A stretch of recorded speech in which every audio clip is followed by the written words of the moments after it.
అల్లూరు జిల్లా ఏజెన్సీ ప్రాంతం ఉక్కుంపేట మండలానికి చెందిన గిరిజన సంఘం కృష్ణారావు గారు నేడు మీడియా ముందుకు వచ్చారు. నేడు ఆయన మీడియా ముందుకు రావడానికి గల ముఖ్య కారణం ఏమిటనేది ఆయన్ని అడిగి తెలుసుకుందాం. నమస్కారం సార్. నమస్కారం. ఈరోజు తమరు మీడియా ముందుకు రావడానికి గల ముఖ్య కారణం ఏంటండి? నా పేరు కృష్ణారావు, ఆదివాసీ గిరిజన సంఘం అల్లూరు జిల్లా ఉపాధ్యక్షుడిని. ఈరోజు మేము మీడియా ద్వారా ప్రభుత్వాలకి కానీ ప్రజలకు కానీ తెలియజెప్పడానికి ఒక వేదికగా మిమ్మల్ని పిలవడం అయింది. అందులో భాగంగా ఈరోజు ఎలక్షన్ నోటిఫికేషన్ వచ్చిన తర్వాత, దానికి ముందు కానీ దానికి తర్వాతగా కానీ ఈ 1/70 చట్టం ఉల్లంఘనలు, అక్రమ నిర్మాణాలు విపరీతంగా జోరుగా కడుతున్నారు. అది ఆపు చేయాలని చెప్పేసి, అది ప్రజల ముందుకు పెట్టాలని చెప్పేసి మేము మిమ్మల్ని పిలవడం జరిగింది. అలా కాదు సార్, ఆదివాసీ సంఘములు అంటే మీ సంఘాలన్నీ కలిపి ఎలక్షన్ ముందు వరకు చేశారు కదా, మరి ఎలక్షన్ తర్వాత ఇప్పుడు విచ్చలవిడిగా కడుతున్నారు కదా, దానికి గల కారణం ఏంటని అడుగుతున్నాం. మేము అదే చెప్తున్నాము. ఈ మీకు మీడియా పాయింట్ గల కారణం కూడా అదే. మేము ఎలక్షన్కి ముందు దరిదాపు ఈ ఉక్కుంపేట మండల పరిధిలో తీసుకున్నప్పుడు అనేకమైనటువంటి అక్రమ కట్టడాల మీద మేము ప్రభుత్వ అధికారులకి మెమోరాండాలు ఇచ్చాము, ప్రత్యక్ష ఉద్యమాలు చేసాం.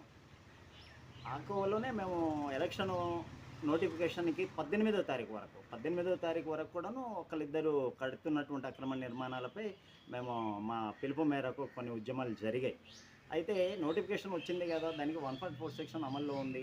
తర్వాత మనం చట్ట వ్యతిరేకమైనటువంటి కార్యకలాపాలలాగా కనిపిస్తుందని చెప్పేసి మేము గౌరవించి దాన్ని అక్కడికి ఆపాము. అది ఆపడం ఏమి కాదు. ఇప్పుడు అది తప్పకుండా ఈ ఎలక్షను రేపటికి కౌంటింగ్ అయిపోగానే మా కార్యాచరణ ఉంది.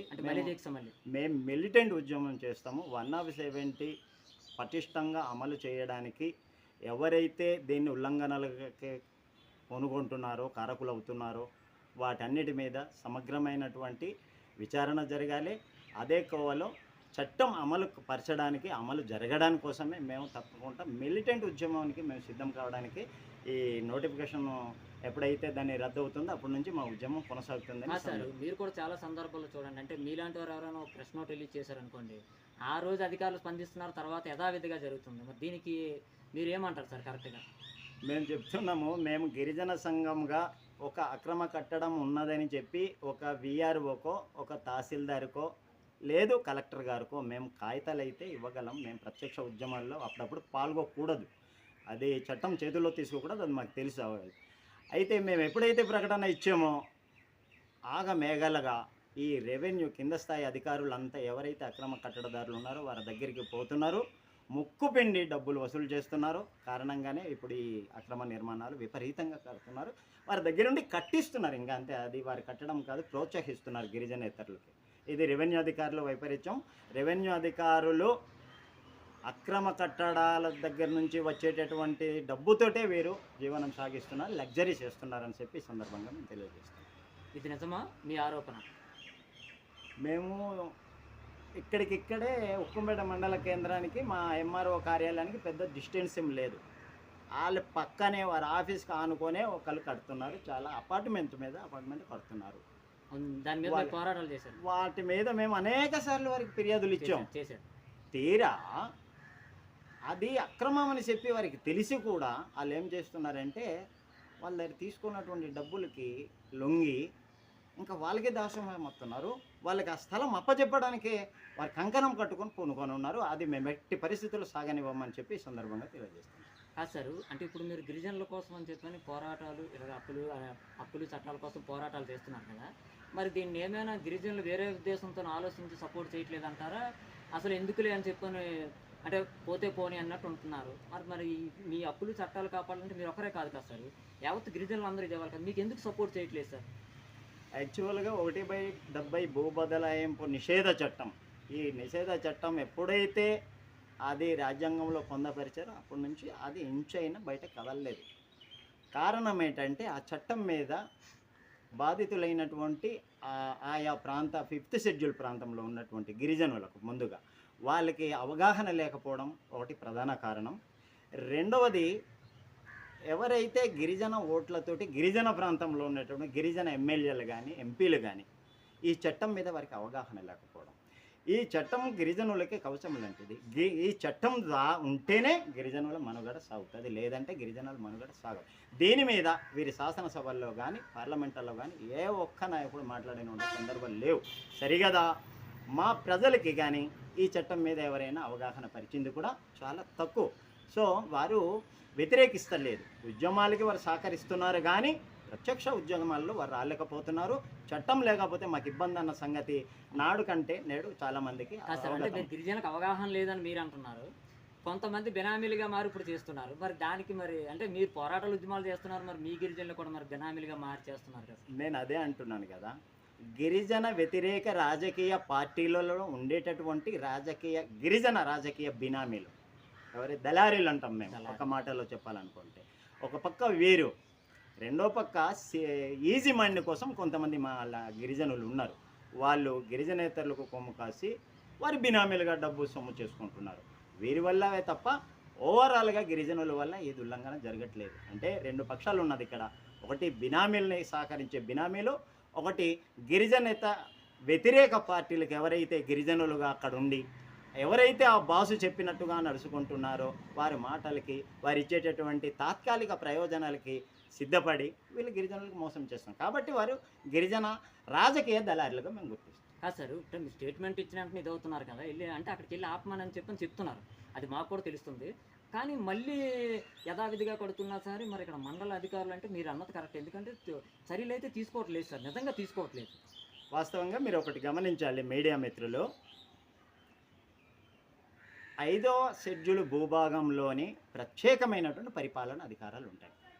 ఈ 1/70 చట్టం అమలు ఎవరైతే మధ్యవర్తులుగా ఉన్నారో వారు కింద స్థాయిలోని తహసీల్దారు, పైకి పోతే జిల్లా కలెక్టర్, ఆ తర్వాత గవర్నర్, ఆ తర్వాత రాష్ట్రపతి, వీళ్ళు ఎప్పుడు కూడా దీని జోలికి పోలేదు. ఇప్పుడు దాకా జరుగుతున్నటువంటి ఉల్లంఘనలకి గిరిజన సంఘాలు కానీ, గిరిజన ఉద్యమకారులు కానీ, మాలాంటి గిరిజన సంఘం కానీ మేము ప్రభుత్వానికి తెలియజెప్పిన వాళ్ళు ఈ ఫిర్యాదుల్ని పై స్థాయికి పంపించినప్పుడు చట్టం వారికి ఇబ్బందిగా ఉంటుంది, వారికి చుట్టంగా ఉంది, వాళ్ళకి ఓటు కావాలి. కాబట్టి చట్టము 1/70 చట్టము వారికి ఓటు బ్యాంకుగా మారిపోయింది. కాబట్టి ఈ అధికారులు కూడాను వీరు ఈ అమలు పరచడానికి వీరి మధ్యవర్తులే.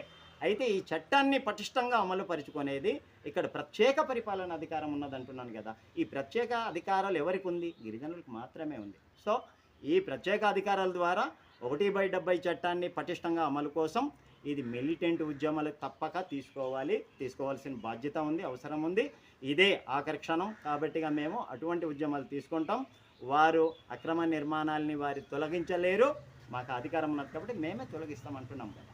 అలాగా సార్, అంటే మీరు మల్లిదాస్ అంటున్నారు కదా, ఈలో నిర్మాణాలు పూర్తయి మామూలుగా అంటే గృహప్రవేశాలు కూడా అయిపోతాయి కదా. భాస్కర్ గారు, మేము ఒకటి చెప్తున్నామండి,